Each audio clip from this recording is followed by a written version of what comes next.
Hello, today we get to continue reading in Genesis, starting with chapter 39, continuing the story of Joseph. Now Joseph had been taken down to Egypt. Potiphar, an Egyptian who was one of Pharaoh's officials, the captain of the guard, bought him from the Ishmaelites who had taken him there. The Lord was with Joseph, and he prospered, and he lived in the house of his Egyptian master. Wow, that's so good. Just that sentence right there is so good. And you could put your name in there, and it's true for you as well. You can say, and the Lord was with you. Say your name there, and he prospered. So, and the Lord was with Ellen, and she prospered. The Lord is with Ellen, and she prospers. The Lord is with you, and you prosper. That is a word for you today. Receive that as a word for you today. So the Lord was with Joseph, and he prospered, and he lived in the house of his Egyptian master. When his master saw that the Lord was with him, and that the Lord gave him success in everything he did, Joseph found favor in his eyes and became his attendant. Potiphar put him in charge of his household, and he entrusted to his care everything he owned. From the time he put him in charge of his household and all that he owned, the Lord blessed the household of the Egyptian because of Joseph. The blessing of the Lord was on everything Potiphar had, both in the house and in the field. So he left in Joseph's care everything he had. With Joseph in charge, he did not concern himself with anything except the food he ate. Now Joseph was well built and handsome, and after a while his master's wife took notice of Joseph and said, "Come to bed with me." But he refused. "With me in charge," he told her, "my master does not concern himself with anything in the house. Everything he owns, he has entrusted to my care. No one is greater in this house than I am. My master has withheld nothing from me except you, because you are his wife. How then could I do such a wicked thing and sin against God?" And though she spoke to Joseph day after day, he refused to go to bed with her or even be with her. One day he went into the house to attend to his duties, and none of the household servants was inside. She caught him by the cloak and said, "Come to bed with me." But he left his cloak in her hand and ran out of the house. When she saw that he had left his cloak in her hand and had run out of the house, she called her household servants. "Look," she said to them, "this Hebrew has been brought to us to make sport of us. He came in here to sleep with me, but I screamed. When he heard me scream for help, he left his cloak beside me and ran out of the house." She kept his cloak beside her until his master came home. Then she told him this story. "That Hebrew slave you brought us came to me to make sport of me. But as soon as I screamed for help, he left his cloak beside me and ran out of the house." When his master heard the story, his wife told him, saying, "This is how your slave treated me." He burned with anger. Joseph's master took him and put him in prison, the place where the king's prisoners were confined. But while Joseph was there in prison, the Lord was with him. He showed him kindness and granted him favor in the eyes of the prison warden. So the warden put Joseph in charge of all those held in the prison, and he was made responsible for all that was done there. The warden paid no attention to anything under Joseph's care because the Lord was with Joseph and gave him success in whatever he did. Sometime later, the cupbearer and the baker of the king of Egypt offended their master, the king of Egypt. Pharaoh was angry with his two officials, the chief cupbearer and the chief baker, and put them in custody in the house of the captain of the guard, in the same prison where Joseph was confined. The captain of the guard assigned them to Joseph, and he attended to them. After they had been in custody for some time, each of the two men, the cupbearer and the baker of the king of Egypt, who were being held in prison, had a dream the same night, and each dream had a meaning of its own. When Joseph came to them the next morning, he saw that they were dejected. So he asked Pharaoh's officials who were in custody with him in his master's house, "Why are your faces sad today?" "We both had dreams," they answered, "but there is no one to interpret them." Then Joseph said to them, "Do not interpretations belong to God? Tell me your dreams." So the chief cupbearer told Joseph his dream. He said to him, "In my dream, I saw a vine in front of me, and on the vine were 3 branches. As soon as it budded, it blossomed, and its clusters ripened into grapes. Pharaoh's cup was in my hand, and I took grapes, squeezed them into Pharaoh's cup, and put the cup in his hand." "This is what it means," Joseph said to him. "The 3 branches are 3 days. Within 3 days, Pharaoh will lift up your head and restore you to your position, and you will put Pharaoh's cup in his hand, just as you used to do when you were his cupbearer. But when all goes well with you, remember me and show me kindness. Mention me to Pharaoh and get me out of this prison, for I was forcibly carried off from the land of the Hebrews, and even here I have done nothing to deserve being put in the dungeon." When the chief baker saw that Joseph had given a favorable interpretation, he said to Joseph, "I too had a dream. On my head were 3 baskets of bread. In the top basket were all kinds of baked goods for Pharaoh, but the birds were eating them out of the basket on my head." "This is what it means," Joseph said. "The 3 baskets are 3 days. Within 3 days, Pharaoh will lift off your head and hang you on a tree, and the birds will eat away your flesh." Now the 3rd day was Pharaoh's birthday, and he gave a feast for all his officials. He lifted up the heads of the chief cupbearer and the chief baker in the presence of his officials. He restored the chief cupbearer to his position so that he once again put the cup into Pharaoh's hand.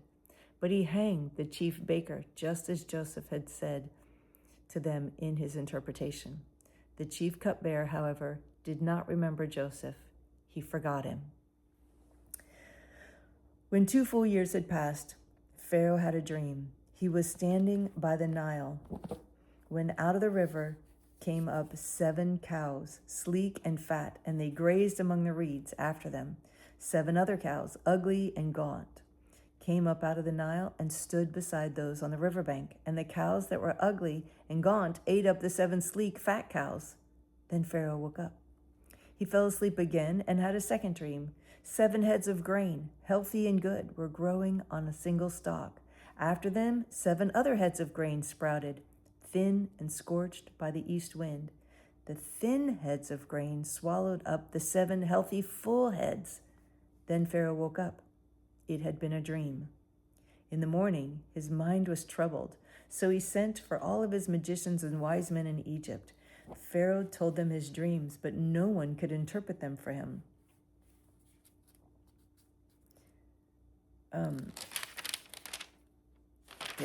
We're good. Then the chief cupbearer said to Pharaoh, "Today I'm reminded of my shortcomings. Pharaoh was once angry with his servants, and he imprisoned me and the chief baker in the house of the captain of the guard. Each of us had a dream the same night, and each dream had a meaning of its own. Now a young Hebrew was there with us, a servant of the captain of the guard. We told him our dreams, and he interpreted them for us, giving each man the interpretation of his dream. And things turned out exactly as he interpreted them to us. I was restored to my position, and the other man was hanged." So Pharaoh sent for Joseph, and he was quickly brought from the dungeon. When he was shaved and changed his clothes, he came before Pharaoh. Pharaoh said to Joseph, "I had a dream, and no one can interpret it. But I have heard it said of you that when you hear a dream, you can interpret it." "I cannot do it," Joseph replied to Pharaoh, "but God will give Pharaoh the answer he desires." Then Pharaoh said to Joseph, "In my dream I was standing on the bank of the Nile, when out of the river there came up 7 cows, fat and sleek, and they grazed among the reeds. After them 7 other cows came up, scrawny and very ugly and lean. I had never seen such ugly cows in all the land of Egypt. The lean, ugly cows ate up the 7 fat cows that came up first. But even after they ate them, no one could tell that they had done so. They looked just as ugly as before. Then I woke up. In my dreams, I also saw 7 heads of grain, full and good, growing on a single stalk. After them, 7 other heads sprouted, withered and thin and scorched by the east wind. The thin heads of grain swallowed up the 7 good heads. I told this to the magicians, but none could explain it to me." Then Joseph said to Pharaoh, "The dreams of Pharaoh are one and the same. God has revealed to Pharaoh what he is about to do. The 7 good cows are 7 years, and the 7 good heads of grain are 7 years. It is one and the same dream. The 7 lean, ugly cows that came up afterward are 7 years, And so are the 7 worthless heads of grain scorched by the east wind. They are 7 years of famine. It is just as I said to Pharaoh. God has shown Pharaoh what he is about to do. 7 years of great abundance are coming throughout the land of Egypt, but 7 years of famine will follow them. Then all the abundance of Egypt will be forgotten, and the famine will ravage the land. The abundance in the land will not be remembered, because the famine that follows will be so severe. The reason the dream was given to Pharaoh in 2 forms is that the matter has been firmly decided by God, and God will do it soon. And now let Pharaoh look for a discerning and wise man and put him in charge of the land of Egypt. Let Pharaoh appoint commissioners over the land to take 1/5 of the harvest of Egypt during the 7 years of abundance. They should collect all the food of these good years that are coming and store up the grain under the authority of Joseph to be kept in the cities for food. This food should be held in reserve for the country to be used during the 7 years of famine that will come upon Egypt, so that the country may not be ruined by the famine. The plan seemed good to Pharaoh and to all of his officials, so Pharaoh asked them, "Can we find anyone like this man, one in whom is the Spirit of God?" Then Pharaoh said to Joseph, "Since God has made all this known to you, there is no one so discerning and wise as you. You shall be in charge of my palace, and all my people are to submit to your orders. Only with respect to the throne will I be greater than you." So Joseph said to Pharaoh, "I thereby put you in charge of the whole land of Egypt." Then Pharaoh took his signet ring from his finger and put it on Joseph's finger. He dressed him in robes of fine linen and put a gold chain around his neck. He had him ride in the chariot as his second in command, and men shouted before him, "Make way!" Then he put him in charge of the whole land of Egypt. Then Pharaoh said to Joseph, "I am Pharaoh, but without your word, no one will lift hand or foot in all of Egypt." Pharaoh gave Joseph the name Zephanath-Paneah and gave him Asenath, daughter of Potiphar, priest of On, to be his wife. And Joseph went throughout the land of Egypt. Joseph was 30 years old when he entered the service of Pharaoh, king of Egypt. 30 years old. Wow. Pretty cool. And Joseph went from Pharaoh's presence and traveled throughout Egypt. During the 7 years of abundance, the land produced plentifully. Joseph collected all the food produced in those 7 years of abundance in Egypt and stored it in the cities. In each city, he put the food grown in the fields surrounding it. Joseph stored up huge quantities of grain like the sand of the sea. It was so much that he stopped keeping records because it was beyond measure. Wow. Before the years of famine came, 2 sons were born to Joseph by Asenath, daughter of Potiphar, priest of On.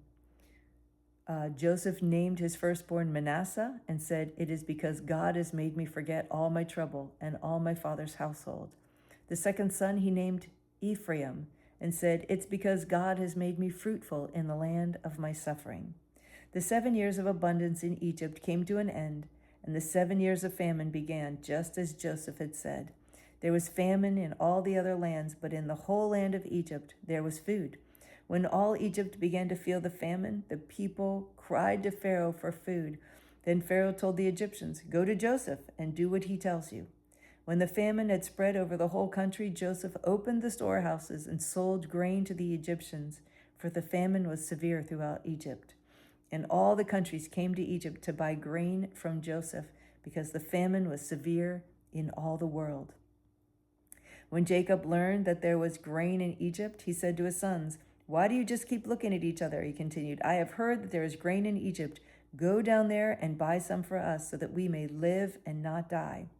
Then 10 of Joseph's brothers went down to buy grain from Egypt, but Jacob did not send Benjamin, Joseph's brother, with the others, because he was afraid that harm might come to him. So Israel's sons were among those who went to buy grain, for the famine was in the land of Canaan also.